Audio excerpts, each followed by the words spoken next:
اور ظاہر ہے یہ بلوچستان میں یہ لوگ اینٹی اسٹیبلشمنٹ پولیٹکس نہیں کرتے. یہ لوگ وہ ہیں جو پرو اسٹیبلشمنٹ سمجھے جاتے ہیں. یہ لوگ ہوں بی اے پی ہو یا ایون کافی سارے پاکستان کے سیاستدان ہیں وہاں کے بلوچستان کے. تو یہ ایک تو وجہ یہ تھی. لیکن اس سے پہلے کیا تھا, مطلب ایک دم ایسے ہو گیا اور انہوں نے استعفیٰ دے دیا. تو پھر جب میں نے پتہ کیا, تاریخ کھنگالی, تو پھر بات وہیں چلی گئی, وہ تحریک عدم اعتماد والی جو آصف زرداری صاحب کے تعاون سے لائی گئی تھی.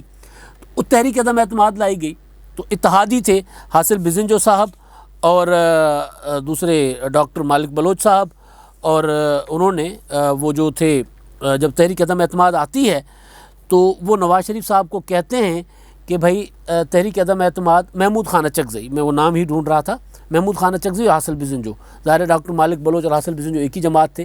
تو ان دونوں نے جب تحریک عدم اعتماد آئی تو نواز شریف صاحب نے ان سے مشورہ کیا. ان دونوں نے نواز شریف صاحب کو مشورہ دیا کہ بھائی تحریک عدم اعتماد کا کرنا چاہیے مقابلہ. ہم مقابلہ کر کے سیاسی طور پر اگر سیاسی شکست آتی ہے تو ٹھیک ہے, اس سے ہمیں اپنا وزن کا پتہ لگ جائے گا کہ بھئی ہمارے پاس جتنے لوگ ہیں وہ کتنے ہمارے ساتھ ہیں. مسلم لیگ نون کے لوگ مسلم لیگ نون کے ساتھ کتنے ہیں, محمود خان اچکزئی صاحب کی پختونخوا ملی عوامی پارٹی کے لوگ ان کے ساتھ کتنے ہیں, یا حاصل بزنجو کی جو نیشنل پارٹی ہے ان کے لوگ ان کے ساتھ کتنے ہیں, پتہ چل جائے گا. لہٰذا فیصلہ یہ ہوا کہ نواز شریف صاحب نے ہدایت جاری کی اور وزیر اعلیٰ جو تھے ثناء اللہ زہری صاحب, ان کو کہا کہ آپ نے مقابلہ کرنا ہے. آپ کو فائنینشیل سپورٹ چاہیے, آپ کو مرکز سے ملے گی, آپ کو سیاسی سپورٹ چاہیے, آپ کو اتحادی دیں گے, میں بھی دوں گا, اور مکمل طور پر سپورٹ کے ساتھ آپ کھڑے ہو, اس کا مقابلہ کریں گے. لیکن پھر یہ ہوا کہ انہوں نے استعفیٰ دے دیا. ثناء اللہ زہری صاحب نے اس کو مقابلہ نہیں کیا. تو پھر یوں ہوا کہ شکایات کی, غصہ کیا نواز شریف صاحب پر ان کے اتحادیوں نے, محمود خان اور حاصل بزنجو, جو سیاسی غصہ ہوتا ہے وہ مطلب ظاہر اس میں وہ حدود و قیود ہوتی ہیں. نواز شریف صاحب کے ساتھ اپنی ناراضگی کا اظہار کیا کہ آپ نے کس طرح کے وزیر اعلیٰ لگائے ہیں کہ نہ ان کے ساتھی ان کے ساتھ ہیں, نہ وہ خود اپنے ساتھ ہیں, وہ مقابلہ بھی نہیں کر پا رہے, اور انہوں نے استعفیٰ دے دیا ہے. اس پر نواز شریف صاحب نے, کیونکہ جب اتحادیوں نے معافی چاہتا ہوں, جب اتحادیوں نے گلا کیا تو پھر نواز شریف صاحب نے شدید برہمی کا, غصے کا اظہار کیا تھا ثناء اللہ زہری صاحب پر. تو تب سے ثناء اللہ زہری صاحب جو ہیں نواز شریف نے ان پر کانٹا لگا دیا تھا. تو یہ جو میں بیسیکلی کہانی پرانی وہ کہ, اور ثناء اللہ زہری صاحب جو ہیں وہ ہیں سردار ان کے عبدالقادر بلوچ صاحب کے قبیلے کے. عبدالقادر بلوچ صاحب تو سردار کے پیچھے کھڑے ہونے والے ہیں. انہوں نے کہا بھی ہے, برملا کا ہے کہ جی وہ تو میرے سردار ہیں. تو یہ معاملہ وہ ہوا, وہ ناراض ہوئے, نواز شریف صاحب ناراض ہوئے, وہ بھی ناراض ہوئے, اور پھر معاملہ جو ہے وہ آگے چلتا گیا, اور آگے ہوا یہ اختلافات بڑھتے گئے, اور پھر بنا پی ڈی ایم. سارے معاملات عمران خان کی حکومت بن گئی, یہ ہو گیا وہ ہو گیا. اس میں وہ اپنی جو 2018 کے انتخابات میں ایم پی اے بن گئے, اور ایم پی اے بننے کے بعد پھر انہوں نے ووٹ کیا, ادھر بی اے پی کی حکومت کو سپورٹ کیا. تو بہرحال تو اس کے بعد جب پی ڈی ایم بنتا ہے, تو پی ڈی ایم بننے کے بعد جب کوئٹہ کا جلسہ ہوتا ہے, تو کوئٹہ کے جلسے پہ اختر مینگل صاحب جو ہیں وہ اعتراض کرتے ہیں کہ ثناء اللہ زہری صاحب جو ہیں وہ نہیں بیٹھیں گے اسٹیج پر, کیونکہ ثناء اللہ زہری کے اور ان کے تکرار چل رہے تھے قبائلی کو, ایک دوسرے پر مقدمے بازیاں تھیں, ایک دوسرے پر الزامات تھے. اور پھر یہ قبائلی لوگ ظاہر ہے اگر وہ ایک دوسرے کے سامنے بھی آ جائے تو بندوق سے نیچے تو بات ہی نہیں کرتے.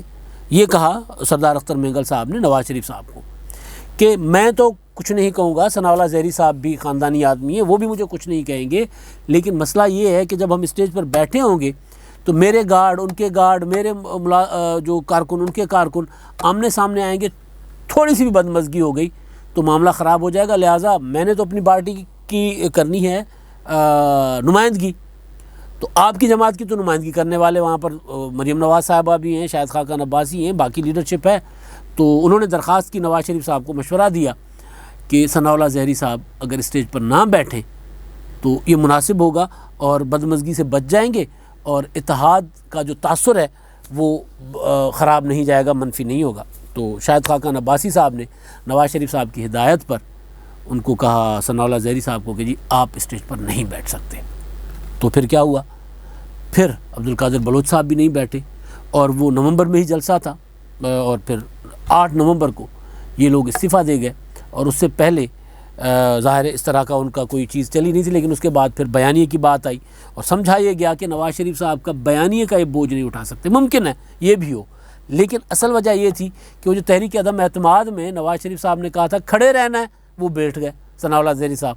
ثناء اللہ زہری صاحب کے نواز شریف صاحب کے ساتھ معاملات اس وقت کے جس کا انہوں نے تانا دیا کہ جی نواز شریف کی طرح آپ ہمارے ساتھ نہیں کریں گے، ہمیں عزت دیں گے، یعنی ایک اسٹیج پر بیٹھنے کا کہ نواز شریف صاحب نے اپنے اتحادی کو راضی رکھنے کے لیے مجھے اسٹیج پر نہیں بیٹھنے دیا، نواز شریف صاحب نے اپنے اتحادیوں کی وجہ سے میرے اوپر ناراضگی کی کہ میں نے ریزائن کیوں کیا. تو وہ انہوں نے آج 2 جملوں میں انہوں نے گلا کیا اور بلاول بھٹو زرداری صاحب نے کہا ہم تو بھائی سیاست کرتے عزت کے لیے ہیں، لہٰذا ہم آپ کو عزت دیں گے. تو پیپلز پارٹی کی آج یہ بڑی کامیابی ملی ہے وہاں پر بلوچستان میں. پیپلز پارٹی کیونکہ بہت اس میں تھی، ڈاؤن ہو گئی تھی. پیپلز پارٹی کو کہا جا رہا تھا کہ سندھ تک محدود ہو گئی ہے. آزاد کشمیر میں پیپلز پارٹی نے بہتر پرفارم کیا. اب بلوچستان میں پیپلز پارٹی نے کی جو یہ شمولیتیں ہوئی ہیں یہ آگے بڑھ رہی ہیں، اور ظاہر ہے اصل اس کے پیچھے 2023 کا انتخاب 2008 کے ماڈل پہ آصف زرداری صاحب کا، جو 2008 کا ماڈل تھا وہ اپلائی کرنا چاہ رہے ہیں. تو اب اگلی شخصیت جو ہے بلوچستان سے جو آصف زرداری صاحب سے ملاقاتیں کر چکی ہے وہ ہے بلوچستان پی ٹی آئی کے سابق صدر اور مستعفی صوبائی وزیر یار محمد رند، سردار یار محمد رند. میرا جو گاؤں ہے جس گاؤں میں رہتا ہوں بخشلی رند، وہ سردار یار محمد رند کے قبیلے کے لوگوں کا گاؤں ہے اور ان کی سرداری میں ہے وہ. تو سندھ میں ہے ہمارے گاؤں میں جوہی میں. تو سردار یار محمد رند صاحب جو ہیں وہ آصف زرداری صاحب سے ملاقاتیں کر چکے ہیں پچھلے کچھ عرصے میں. 2 ملاقاتیں، ایک کراچی میں ہوئی ہے اور ایک ملاقات اسلام آباد میں ہوئی ہے، اور ان کے صاحبزادے بھی ملاقات کر چکے جس میں آصف زرداری صاحب نے ان کو اپنی خاندانی بندوق بھی پیش کی.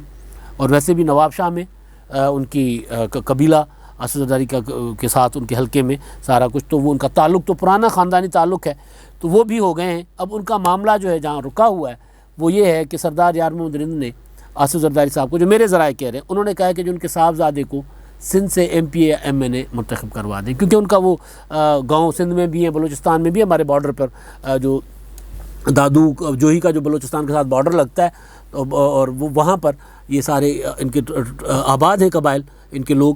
تو وہ ان کے ادھر بھی ہیں ادھر بھی ہیں، نواب شاہ میں بھی ہیں، 7 میں بھی ہیں. تو انہوں نے 3 آپشنز دیے آصف زرداری صاحب کو کہ نواب شاہ، 7 یا جوہی دادو. تو یہاں پر میرے صاحبزادے کو آپ منتخب کروا دیں. تو یہ ہے، آصف زرداری صاحب نے کہا ٹھیک ہے جی، آپ کا مسئلہ ہی نہیں ہے، یہ ہم کر دیں گے، آپ کو صرف منتخب کروانا ہے صاحبزادہ آپ کا، تو ہم ان کو ایڈجسٹ کر لیں گے. تو یہ معاملہ تقریباً طے ہے، اور کچھ عرصے میں امکان ہے کہ یہ پیپلز پارٹی میں یہ بھی شامل ہو جائیں گے. اور اب صرف وہ مختصراً کہ جو آصف زرداری صاحب چل رہے ہیں 2008 کے اس پر ڈیزائن پر، 2008 کا جو تھا ماڈل حکومت کا، اس پر چل رہے ہیں. تو اس کے مطابق آپ نے دیکھا ہوگا کہ پچھلے دنوں بلاول بھٹو زرداری صاحب نے کراچی میں بھی زور لگایا ہے کہ جی کراچی، مرتضیٰ وہاب کو ایڈمنسٹریٹر بھی لگا دیا ہے کہ ہم نے کراچی سے اگر ہم نشستیں لے لیں گے زیادہ تو پھر ہم مرکز میں حکومت بنا سکیں گے. تو کراچی میں جو تحریک انصاف کی سیٹیں ہیں، تحریک انصاف اس طرح کراچی میں اس طرح نہیں رہی، تو پیپلز ایم کیو ایم بھی نہیں رہی، تو پیپلز پارٹی یعنی اتنی مقبول نہیں رہی. تو پیپلز پارٹی کا زور ہے کہ کچھ سیٹیں کراچی سے لے لیں، مزید کچھ بلوچستان سے آ جائیں، کچھ پنجاب سے لے لیں، اور اس کے بعد پھر اتحادی یعنی مسلم لیگ قائد اعظم ہو گیا، ترین گروپ ہو گیا، مولانا فضل الرحمان صاحب اگر پیپلز پارٹی حکومت بنانے کی پوزیشن میں آ جائے گی تو ان کو آصف زرداری صاحب منو لیں گے. مولانا فضل الرحمان صاحب آ گئے، اے این پی ہو گئی، اور اسی طرح بلوچستان سے کچھ جو انڈیپینڈنٹ یا بی اے پی وغیرہ کے جو لوگ منتخب ہو کر آئیں گے، یا جس بھی پلیٹ فارم سے آتے ہیں. بلوچستان ہر بار نئی شکل میں آتا ہے، وہاں سے وہاں کی نمائندگی الگ سے ہوتی ہے، اس کا ڈیزائن ہی کچھ اور ہوتا ہے. تو وہاں سے کچھ لوگ آ جائیں گے. تو اس طرح کر کے آصف زرداری صاحب کی جو پلاننگ ہے کہ 2023 کا جو ہے وہ الیکشن، وہ الیکشن کے بعد وہ حکومت بنائیں جو 2008 میں انہوں نے کیا تھا کہ ادھر ادھر سے سارا کچھ کر کے اتحادی ملا کے حکومت بنائی تھی. تو وہ کرنے جا رہے ہیں. تو اس کے پہلی کامیابی کے طور پر یا پہلے قدم کے طور پر آج انہوں نے بلوچستان میں شمولیتیں کروائی ہیں مسلم لیگ نون کے سابق رہنماؤں کی، نواز شریف صاحب کے سابق قریبی ساتھیوں کی، اور وہ ساتھی جن کے متعلق یہ تھا کہ وہ نواز شریف صاحب کے بیانیے کی وجہ سے الگ ہوئے. بیانیے کا بالکل ایک وجہ ہے، بڑی وجہ ہے وہ، لیکن وہ اصل میں ناراضگیاں ان کی چل رہی تھیں 2018 سے جب نواز شریف صاحب نے ان کے ساتھ ناراضگی کا اظہار کیا تھا کہ آپ کھڑے کیوں نہیں ہوئے. ظاہر ہے یہ بہت مائنس پوائنٹ ہے ان کے لیے، نیگیٹو پوائنٹ ہے ثناء اللہ زہری صاحب کے لیے کہ وہ مقابلہ نہیں کر سکے اور انہوں نے پہلے ہی ریزائن کر دیا اور اپنی قیادت کو ناراض کر دیا. تو وہ والے ثناء اللہ زہری صاحب جنہوں نے الزام عائد کیا تھا کہ آصف زرداری صاحب نے اسٹیبلشمنٹ کے ساتھ مل کر ان کی حکومت ختم کی ہے، وہ اپنے تمام ساتھیوں بشمول اپنے ریٹائرڈ جنرل عبدالقادر بلوچ صاحب سمیت وہ پیپلز پارٹی میں شامل ہو گئے اور یہ پیپلز پارٹی اس طرف بڑھنے کی کوشش کر رہی ہے. اب کامیابی ملتی ہے کہ نہیں ملتی کہ 2023 میں پارٹی اس پوزیشن میں ہو کہ مرکز میں کولیشن گورنمنٹ بنا سکے. اب تک کے لیے اتنا ہی. اللہ حافظ.